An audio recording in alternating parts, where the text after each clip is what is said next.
cet accord signé, il fallait le mettre en œuvre. Son Excellence M. Boatimlé Amoakon Ediampah devient alors le premier ambassadeur de la République de Côte d'Ivoire à la République populaire de Chine. Le président Faure était catalogué comme la tête de file de ceux qui ont contré, pour parler couramment, le communisme en Afrique. Il a ouvert une ambassade à Moscou, ça n'a pas marché.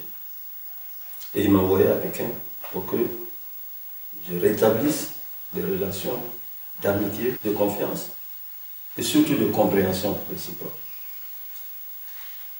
Je me suis attelé à cela dès mon arrivée, par les visites aux responsables politiques chinois, bien sûr les affaires étrangères, certains ministères, et surtout le Parti communiste, qui m'a accueilli comme un envoyé spécial du président, qui a enregistré que j'étais d'abord aux Nations Unies, que j'étais un membre important du gouvernement et que j'étais proche du président. Et la pièce de l'accueil, c'était comment? C'était chaleureux.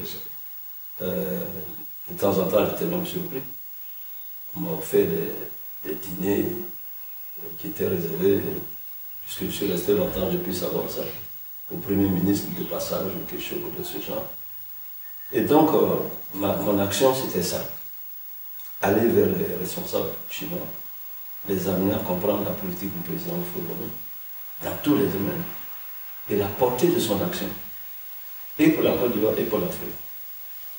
Je ne dis pas que j'ai réussi, mais j'ai eu l'occasion d'aller au plus haut niveau du Parti communiste, parler à l'occasion de conférences de tout ce que vous avez fait depuis les premières époques de la lutte anticolonialiste jusqu'à l'indépendance et après l'indépendance, sa contribution à la mise en place des organes de l'Union de l'unité africaine, malgré tout ce qu'on lui a reproché.